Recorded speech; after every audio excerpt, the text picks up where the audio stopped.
Hello to my online friends. My name is Joel. I serve on the staff here at Panama Baptist Church. We're so glad that you've taken the time to join us online. And if you're with us here at the live chat gathering and you haven't already, say hello in the chat box. We'd love to be able to interact with you in that way. Maybe you've got some prayer requests that you can share with us. We'd be honored to pray on your behalf. If you're watching this on YouTube, you can leave a comment there and let us know some prayer requests as well.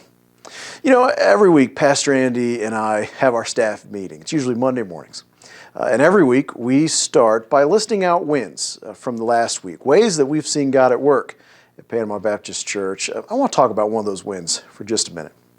Last Sunday, on the 11th, we held our Christmas play in the evening. Maybe you were here for it. We had a lot of folks here. It was a packed house. I just want to brag on our people of PBC for just a moment.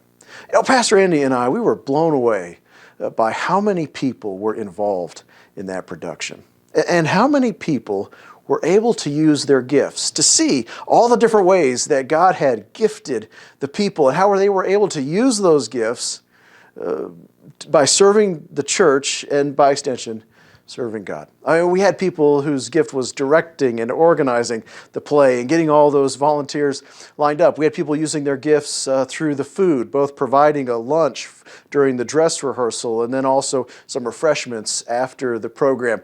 We had people using their gifts in the technical department and in the sound booth and making sure the right slides were on the screen or that we could hear everybody with the microphones. We had people using their gifts with acting.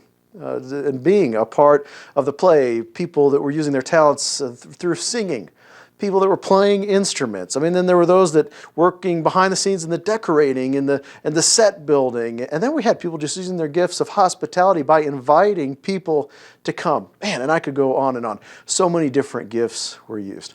So if you were a part of that, we just want to say thanks. Thanks for making that a memorable evening. Now, as far as announcements go, a couple things that I want to be sure that you know. First, next Sunday, the 25th, is Christmas. And the Sunday after that, of course, is New Year's. There's some changes to our regular programming. First, we will put a video up on YouTube on both of those Sunday mornings, just like normal, just the same time as usual. However, there won't be a specific live chat option. So if you're watching this at the live chat gathering that starts 8:45 on Sunday mornings, we won't be here for the next 2 weeks, but you can catch it on YouTube or join us at the building. We'll have our normal in-person gathering, 10:45 on both of those Sundays. Normal time, probably about normal length of service.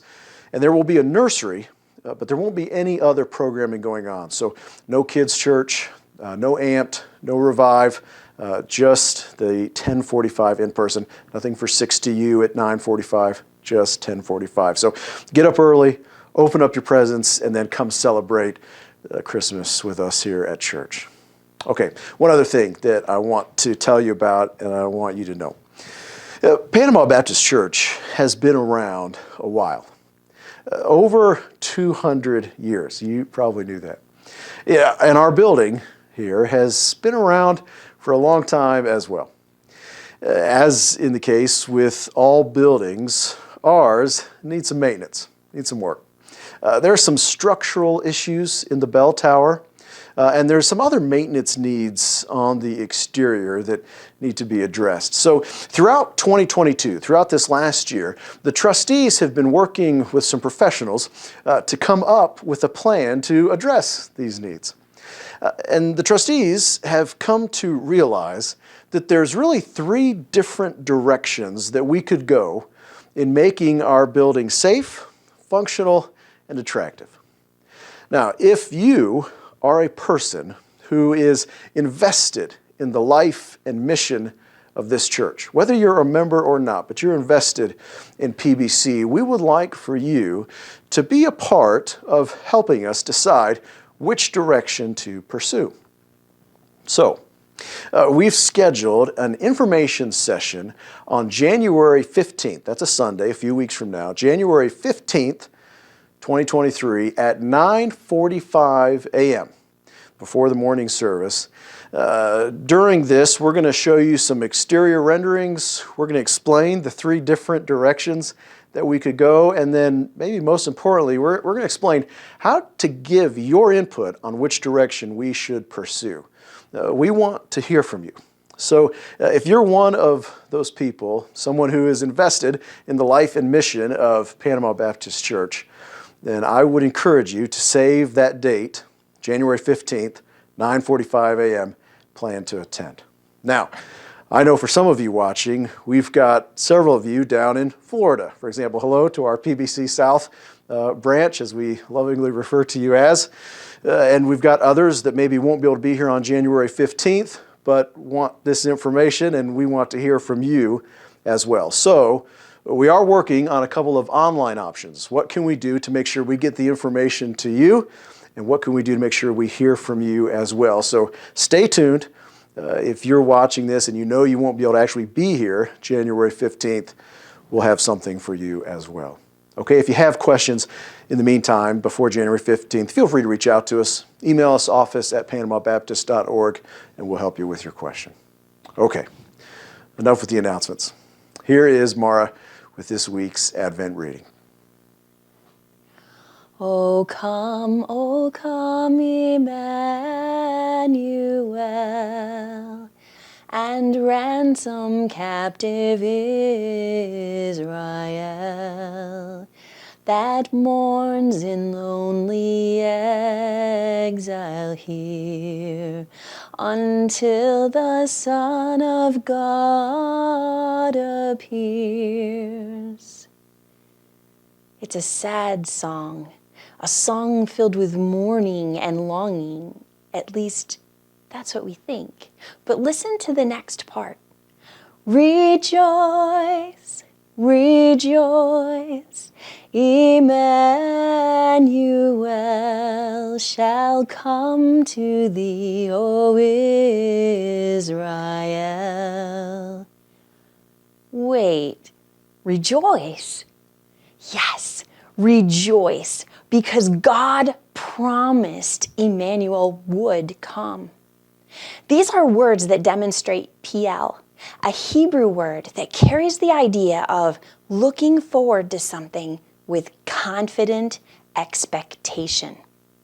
We appreciate that idea, that we can look forward to something with confident expectation, don't we? That things will get better, that this too shall pass. You can hear it in phrases we use. There's light at the end of the tunnel, or the sun is starting to peek through the clouds. What name do we give this feeling, this desire? Hope. As we grow up, our perception of hope can take a beating. For example, how many of you once believed that Santa brought you gifts at Christmas? You looked forward to those gifts and expected that gifts would be waiting for you under the tree. You believed that Santa would make good on his promise.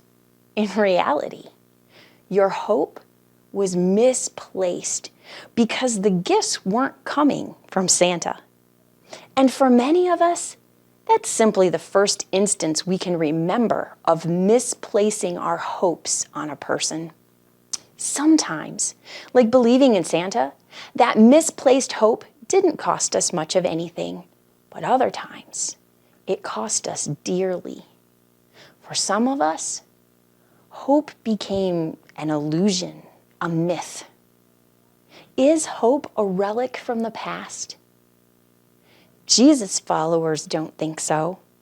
They have already experienced that God has delivered on promises he has made to them. That means they have hope, confident anticipation that God will continue to make good on his promises, even ones that haven't happened yet. For them, hope springs eternal. As I light the candle that represents hope, take a minute to be thankful for the confidence you can place in the God of hope.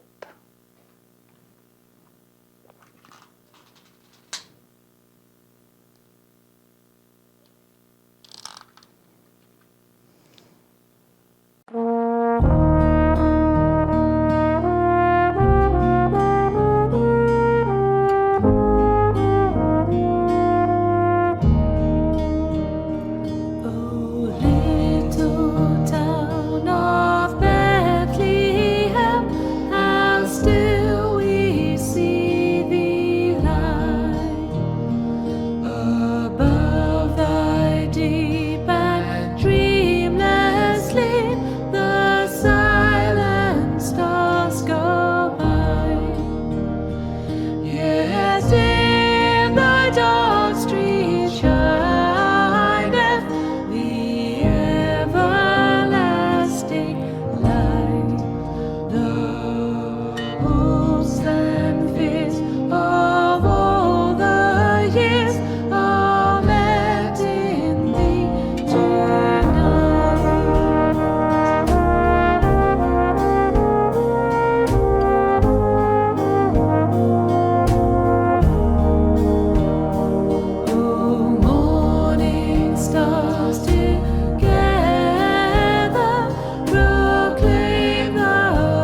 So God imparts to human hearts the blessings of His hand. No ear may hear His coming, but in this world of sin, where meek souls will receive Him still, the dear Christ enters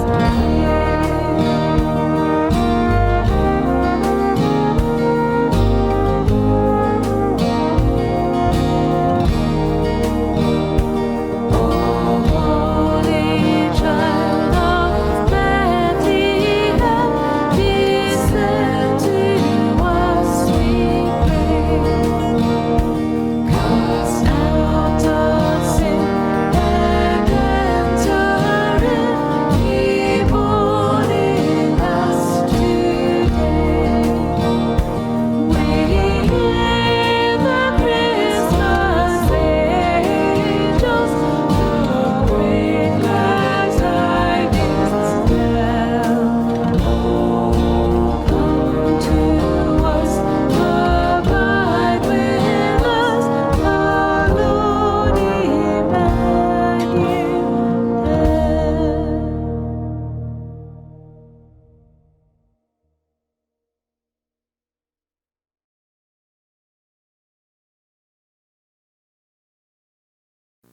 This is part 4 in our Celebrate series, and in this part we're going to look at yet another thing that we have solely because of Christmas. Another amazing, wonderful thing that's in our lives because Jesus came. And my hope and prayer today is the same as it's been throughout this entire series, that as we look at this thing that we have in our life, this amazing gift we have, that we'll come to that point where we're like, man, I had to celebrate Christmas this year. Yeah, there was other stuff going on that I would rather not have had. Maybe there's some people I'd rather not have been around. But in spite of all that, I had to celebrate Christmas this year because as I thought about what I have, solely because Jesus showed up in our world and gave us what He gave us, I had to celebrate. Man, I was just driven to celebrate.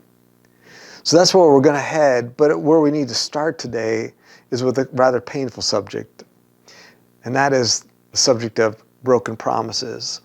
I wish that Christmas was the one season in the year when we didn't have to, consider broken promises. It was the one time in the year where everybody kept their word, where everybody did what they said they were going to do, where every promise was something you could bake bread on. I wish that was the case, but it's not the case, as you well know.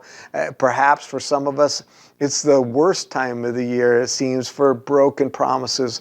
And I don't want to dwell there long, but let's just pause for a moment and think, why is it that people break their promises to us? I mean, yeah, you could say because they're jerks, but I mean, what's underneath all of that? Assuming it's not, they're not malicious people. Why do people break their promises to us? I think there are two reasons that it happens. First, sometimes people break their promises to us because they're not committed to keeping the promise. And by that I mean it's not, keeping the promise is not the highest priority. So when they made their promise to us, it was perhaps more of an intention, right? This is what I'm going to do, unless something else comes up, right? Or this is what I'm going to do unless the price gets too high. My dad tells a story about this guy who's on this phone to his girlfriend, and he's telling her like how committed he is to her, and she's like, "Listen, I would do anything for you. I would climb the highest mountain. I would cross the hottest desert. I would swim the widest ocean, and I'll be over to see you as soon as it stops raining." Right? He's like telling her all this stuff, but it's not really true because he's not even willing to brave a little rain to go spend time with her. Some people are like that. They're not committed to keeping the promise if the cost is too high or something else comes up. The other reason why people sometimes break their promises to us is this. Maybe they're not able to keep the promise. Maybe they desperately want to, but it's not within their ability. They don't have the resources. They don't have the time. They don't have the physical ability. Something comes up that keeps them from actually being able to keep the promise. They get in an accident. Whatever, you name it. So we have these two reasons, right? Sometimes promises are broken because the person who made the promise isn't committed to keeping the promise no matter what.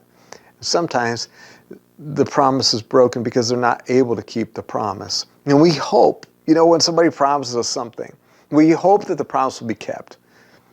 But for some promises, either because they're so extravagant or because of the person who made it to us, sometimes our hope feels a lot more like wishful thinking than any kind of confidence at all. We hope in the vaguest sense of the word, loosest sense of the word. Hope and faith in a person's promises only pays off if the one making the promise is committed to doing what they promised and has the ability to pull it off. If we're honest, some of us are cynics.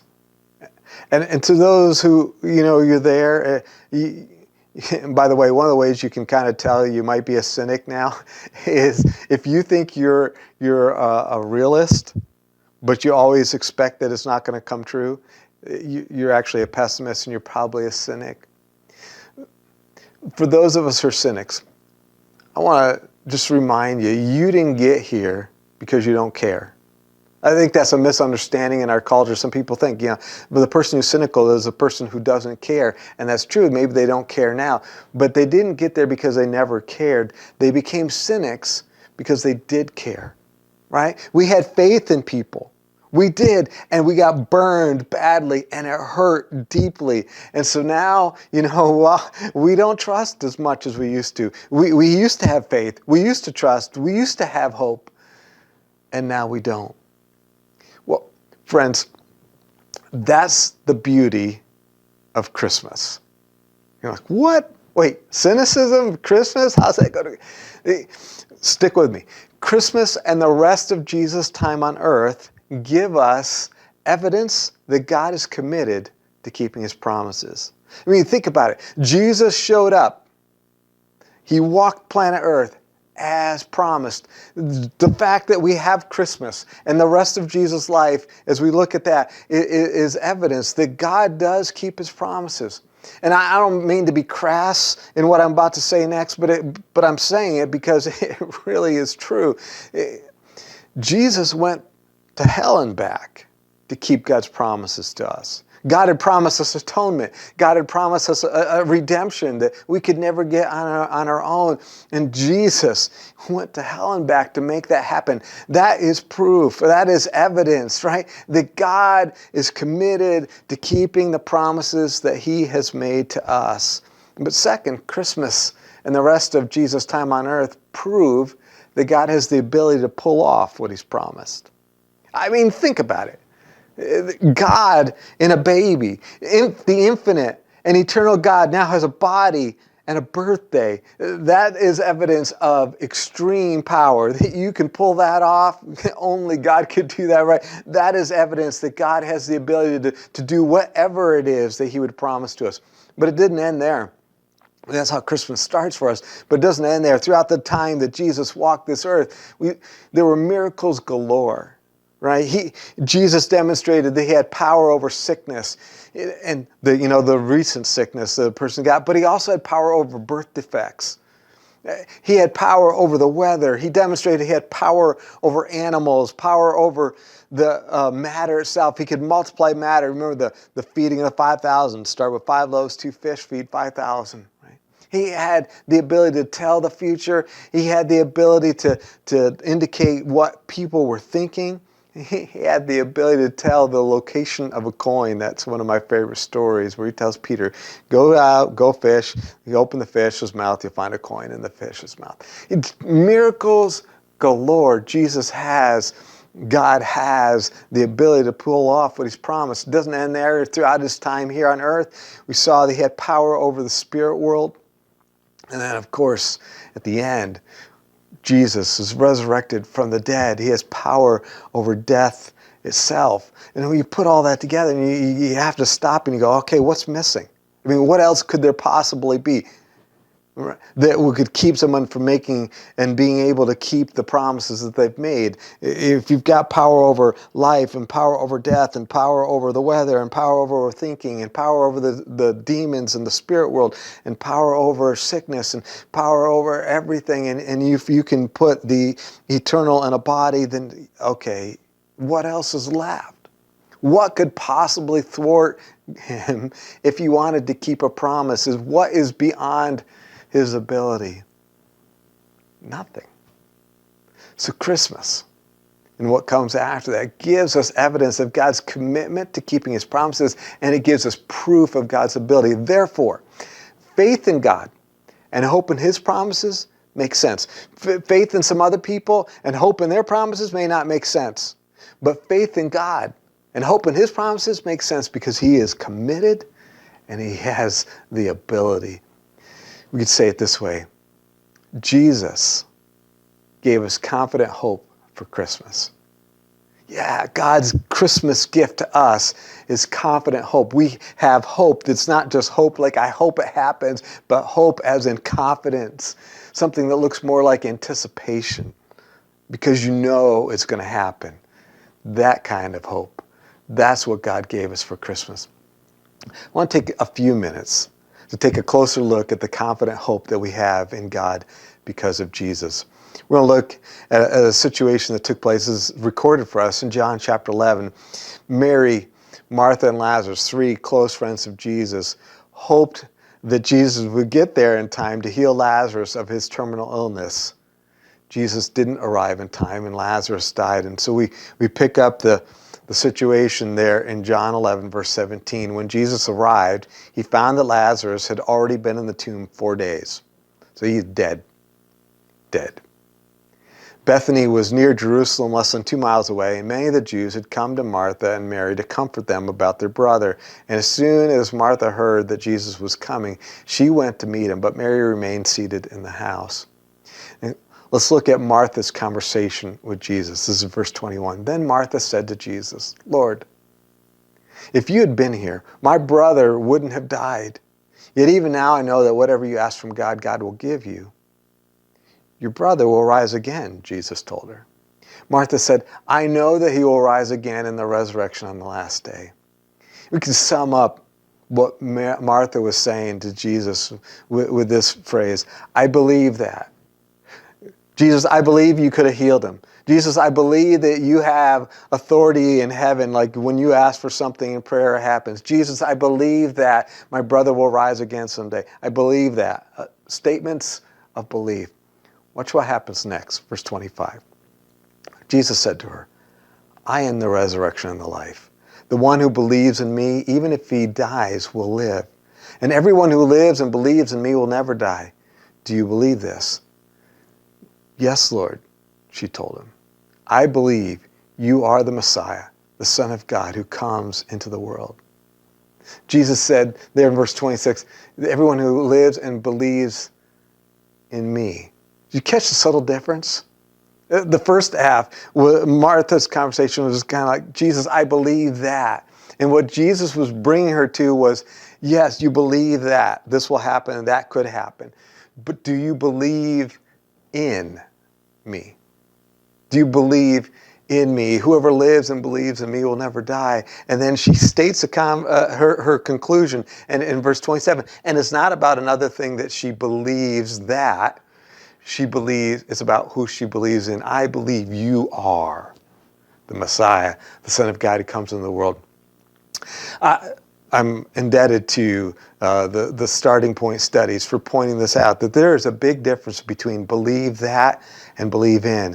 This is one of the things that sets Christianity apart from all the other religions. All the other religions are about believe that. There's a set of beliefs. You believe this, believe this, believe this. Things that you're supposed to believe. Believe that. Christianity is different because it starts by giving us a person to believe in. Or you could say it this way: Jesus didn't come just to give us a list of religious statements to believe. He came to give us someone to believe in. Believe in Jesus. We believe what Jesus said, including his promises to us, because we believe in him. The second thing about our hope that I want us to look at for a couple minutes is this.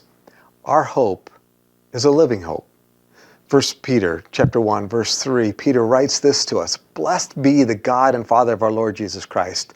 Because of his great mercy, he has given us new birth into a living hope through the resurrection of Jesus Christ from the dead. A living hope. A hope that is alive, right? And did you catch? It is rooted in God's past performance. We have a living hope through the resurrection of Jesus Christ from the dead. The resurrection makes it so that we can have this hope. It's power. It's going to work in the future. But it's also a good reason to hang on to the hope because we see in God's past performance what he did, right? His ability, his power. He overcame death. So it's rooted in God's past performance, the resurrection of Jesus Christ. And this hope includes, this living hope that we have, includes something to look forward to, something off in the future that we are hoping for, we are looking forward to, we are living in anticipation of. Back to verse 3. He has given us new birth into a living hope through the resurrection of Jesus Christ from the dead and into an inheritance that is imperishable, undefiled, and unfading, kept in heaven for you. Verse 8. Though you have not seen him, you love him. Though not seeing him now, you believe in him, and you rejoice with inexpressible and glorious joy because you are receiving the goal of your faith, the salvation of your souls. There's something we're looking forward to. Actually, two things. In verse 4, we are looking forward to an inheritance that's kept in heaven. It is an inheritance that nothing can happen to. It's imperishable, it's undefiled, it's unfading. Nothing can happen to it, and it's kept safe and secure in heaven where no one can break in. Nothing can happen to your inheritance. That's what I'm looking forward to. But the other thing I'm looking forward to is the salvation of my soul. As there in verse 9, right? The day when my salvation in Jesus is complete. So that's what I'm looking forward to. That's the future. In the meantime, there's one more thing that this hope brings for us. It's the assurance that our pain has a purpose. Look at verse 5. You are being guarded by God's power through faith for a salvation that is ready to be revealed in the last time. That's future, right? You rejoice in this even though now, for a short time, that's the present, if necessary, you suffer grief in various trials, so that the proven character of your faith, more valuable than gold which though perishable is refined by fire, may result in praise, glory, and honor at the revelation of Jesus Christ. Future, inheritance, salvation of my soul. Present. For many of us, the present involves pain. Pain, suffering of various kinds. But that pain is not needless pain. It's not wasted pain. It's not just pointless pain. Pain has a purpose, actually two purposes. You see it in verse 7. The first purpose of the pain that I go through in the present is that pain is proof that my faith is real. I mean, how do you know? How do you know that you really value something? You only know you really value something when you're willing to give up something else valuable to get it. I mean, how does that special person in your life know that you really value them? By what you give up for them. How do you know that you really believe something? By what you're willing to risk for that. What you're willing to lay aside for that. How do you know that your faith is really real? If it's never cost you anything. If it's never forced you to have to make a choice between right? How do you know? And so one of the things that pain does for us is it gives us a chance to choose. Is it worth it, right? Is my faith worth it? Is my testimony, my confidence, my hope in Christ, is it worth it? Pain has a purpose. It gives us the opportunity to find out, do I really believe? It proves, it tests our faith. And when our faith is shown to be genuine, there's a certain amount of joy that comes out of it. Like, yes, I passed the test. Yes, my faith is real. Yes, I would hang on to this even if it costs me something. It's one of the purposes of pain. But the second purpose of pain that I saw in verse 7 is this. It's a layaway payment on our homecoming gift to God. Now, layaway, I think that's a thing of the past, but when I was a kid, That's how it worked. Christmas time was layaway time. The parents would go to the store and they'd pick out what they wanted for you, and they would take it and they would put it on layaway. In the back of the store, there's a department, and you'd put the present there, and you put some money down on it, and every month or every few weeks or whatever, you pay a certain amount more on it, and when it was all paid for, then you could take it home for Christmas.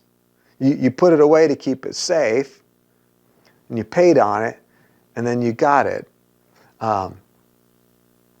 I kind of see that kind of an idea in this verse there in verse 7. He says, your grief in the various trials and the proven character of your faith results in praise, glory, and honor at the revelation of Jesus Christ. When Jesus comes back, you and I get to see him. Nothing will matter more in that moment than us just being with him, and we will long, I believe with all my heart, we will long to give him something. We will long for him to get the praise. Why? Because we think he'll deserve it. We're gonna, in that moment, we're like, man, all the praise you could have, you deserve it all, and I want to be part of it. God, when you come back, I want to give you praise. I want to give you glory. I want to give you honor, because I'm going to be overwhelmed with how much you deserve it. And as you and I go through difficult seasons, and we hang on to our hope in Christ, we hang on to our faith in his promises, it's like making payments on that praise and glory and honor, so that when that day comes, all the payments will be made, and we've got that, and we give it to God as welcome. This is my gift to you, praise, glory, and honor. And I didn't just get it in the moment, I got it as I lived faithful obedience, hanging on to my hope in the midst of suffering and grief and trials here in the present. Chris Langham wrote a little piece about faith and hope. I want to read it to you because I just really appreciate the perspective he brings. He says this: faith is not blind. Faith sees more. The worldly man sees only today. The pain or pleasure of the moment fills their reality, and they accuse the Christian of not living in reality. Yet a believer sees the present reality just fine, but they do not focus there.